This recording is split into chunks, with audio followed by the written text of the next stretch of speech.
掌声请出这一对，掌声有请。男嘉宾张先生33岁，来自河北，自由职业；女嘉宾崔女士36岁，来自河北，个体。来，有请两位，有请。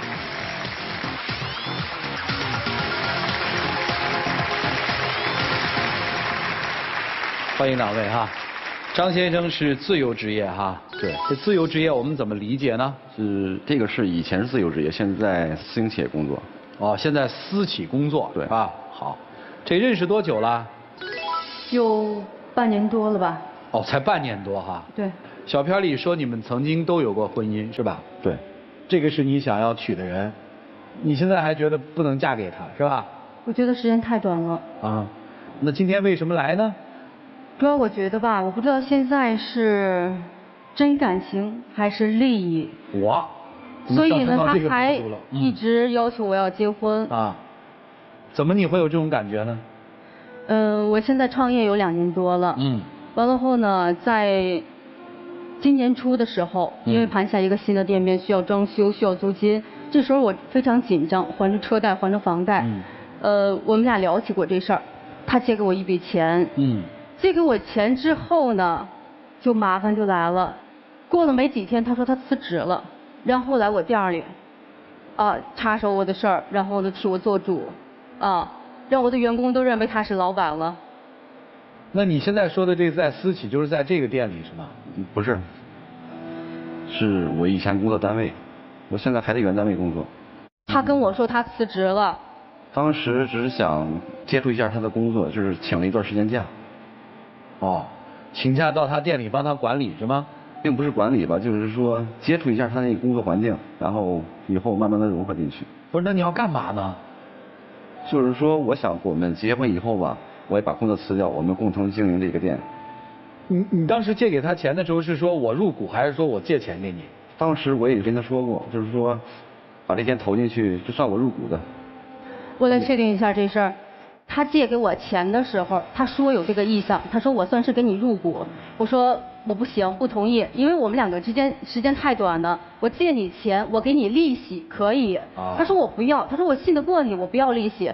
那我也不同意你入股。最后呢，我给他写了一张借条给他了。他收了吗？收了。借条收了。对，收了。当初那个借条吧，他也不知道，我就拿回来以后，我就把那借条就撕掉了。那你以什么身份去？去的时候吧，是因为我们正在交往，以男朋友的身份去。哦，你是以男朋友的身份去的？对。他不只是男朋友。我跟您说件事儿吧。然后前段时间呢，我们有一个员工，有一个姑娘想要请假，并且呢，她说家里有事儿，想支8000块钱。人家就跟她说了，我不知道。过了1天，那姑娘过来找我了，她说姐，我请几天假，用8000块钱，我姐夫跟你说了吗？他说他都答应了。我这时候就傻了，我就晾这儿了。就这种事他都已经替我做主了。然后别人管我叫姐。为什么管他叫姐夫？我觉得肯定是他告诉别人的。是吗？我平时工作时间挺自由的，就是说下了班以后吧，平时去他们公司跟他们同事们，就是说特别熟悉了。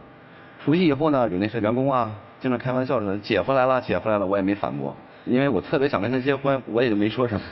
我特好奇的，这都无所谓啊，你凭什么就做主借一个员工8000块钱？因为那个孩子就跟我说，姐夫，我们家有点急事儿，姐没在这儿，那个打电话也打不通，他说明天要用钱，我说那什么吧，明天让你姐给你拿吧。那你跟他说了吗？我跟他说过这事儿，但是那人特别忙，可能忽略了。那你觉得那孩子可怜，你应该借给他，而不是用公司的名义让姐借呀？因为他公司扩建那会儿，我把那钱都已经都给了他了。都给了他了哈。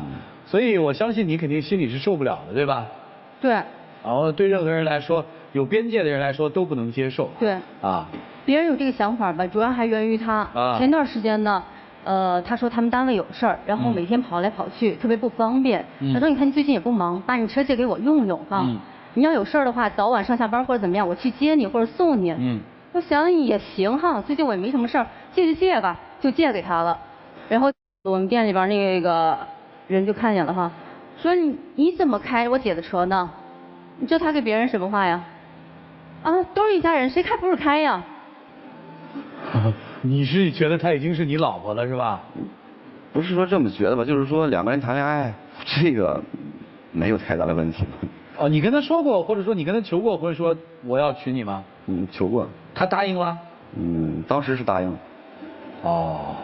我跟您说说求婚这事儿，我们吧是在一个相亲群认识的。啊。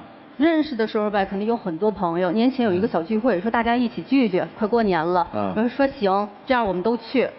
他呢提前就给大家打好招呼了，就说他今天可能要求婚怎么样，准备好的那个花儿啊、气球啊。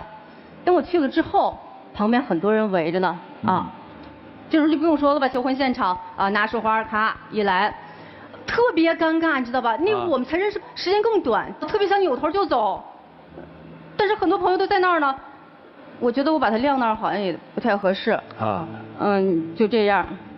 但是我们私下说这事儿了，我说你觉得做的特别不合适。啊，你私下跟他说我不答应你是吧？对。私下说过吗？说过。就是他当着很多人的面他算同意了是吧？然后朋友散去之后，他私下来跟你说这不算数是吧？对。当时我也考虑到了，可能就是说时间有点太短。也就。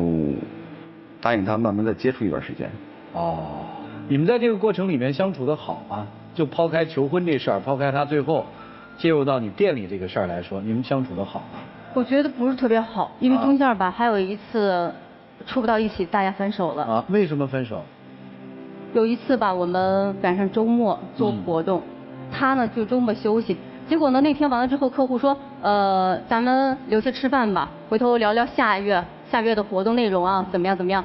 但是这时候我答应他跟他吃饭了，我觉得重中之重应该是客户，我就给他打个电话，我说今天不行，当改天吧。我这儿客户非得要一起吃饭，结果他就特别不高兴，电话里边说了我一顿啊，怎么样？你看你答应了又反悔了，怎么样？挂了之后，回头还是跟我闹。啊，你就觉得客户重要，对吧？你就觉得钱重要，你钻到钱眼里边去了。啊，你眼里边只有钱，怎么样？我就觉得特别无理。我说那咱们俩认识不一样，算了吧哈。分了吗？算是吧。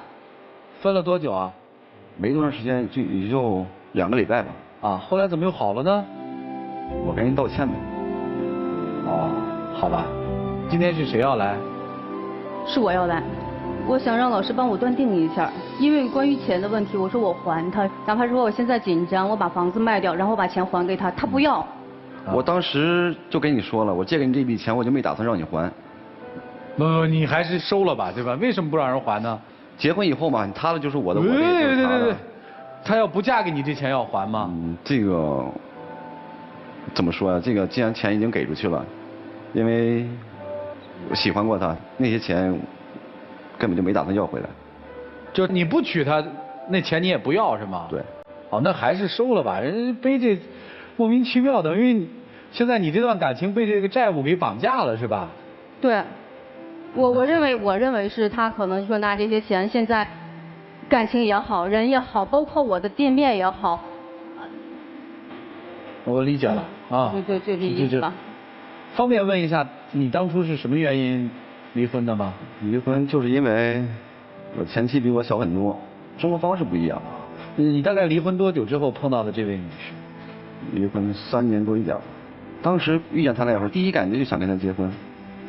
就是一种感觉，还是说我就是当时的第一感觉就这样，一直到现在。这个如果他不这么极端的话，你们相处里面你会觉得有问题吗？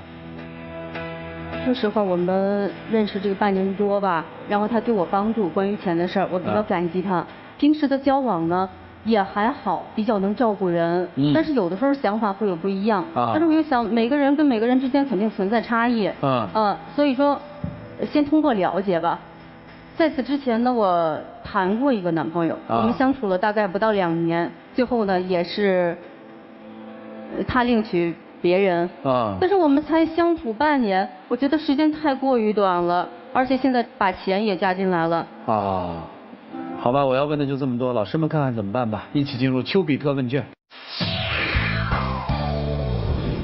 我稍问一下，就是你借给他多少钱？15万。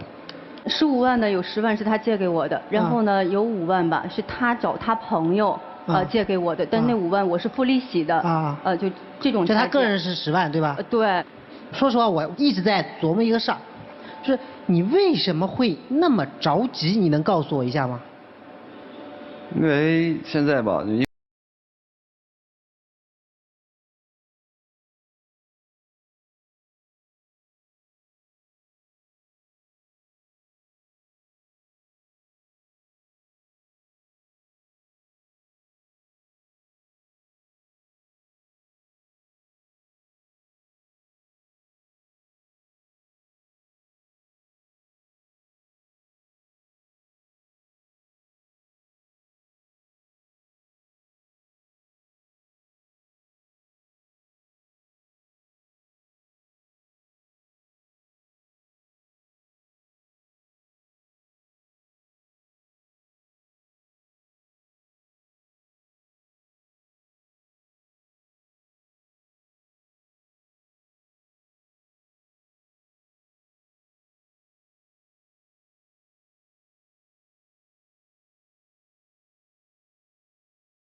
跟你还没怎么着呢，我的财产就你的财产了。我跟你还没怎么着呢，什么我的车就你的车了，大家还不是一回事儿？跟你还没怎么着呢，就要见爹妈，就要求婚了，你到底想怎样啊？是不是有什么目的啊？这个不是对你人品的质疑，而是对于你这个行为去侵占、挤压别人的一个独立生存空间的这么一个质疑。如果你没有办法去减少他的警惕心，如果你没有办法去把这个人际界限重新的确立起来，我们当然是要向你提出质疑的。不止他怀疑你，我也怀疑。就这样。好，谢谢陆旭老师。我觉得有一件事情是比较残酷的，就是很多事儿啊，一模一样的事情，如果是一个我喜欢的人做，你刚刚说的那些事儿，桩桩件件都是甜蜜的。就是如果我很喜欢一个男的，他今天开车接送我说，你的车就是我的车，其实我会觉得还蛮开心的。然后呢，他一直跟我讲说要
15万对你来说应该是雪中送炭才是。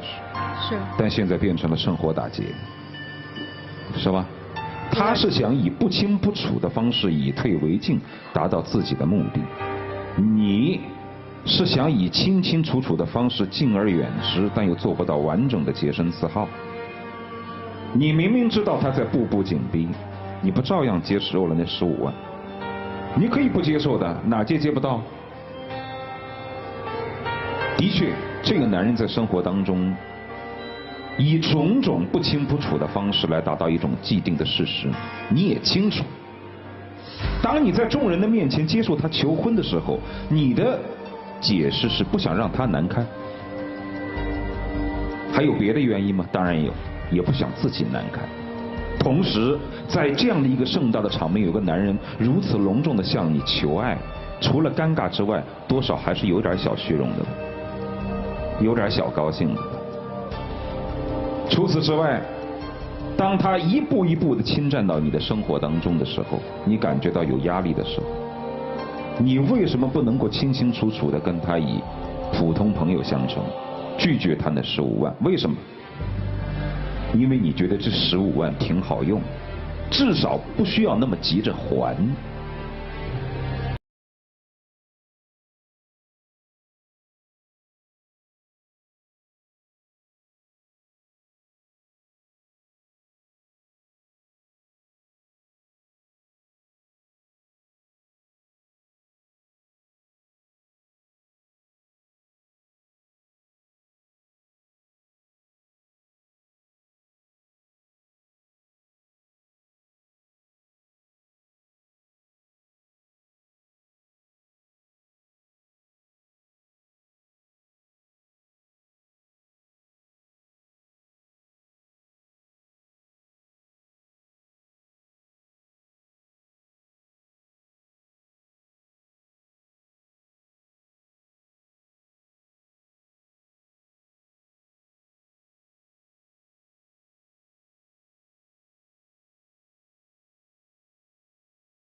好了，你们自己看着办吧啊！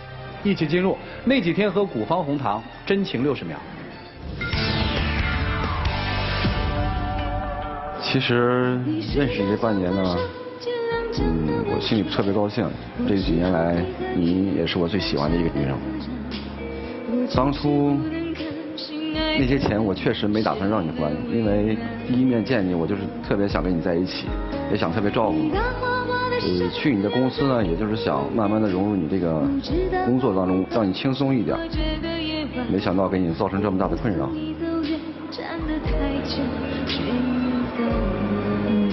谢谢你一直以来的照顾和帮助吧，我会尽快的还你。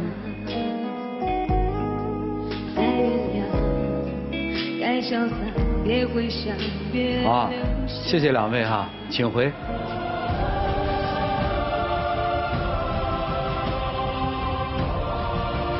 来，请关门，请开门。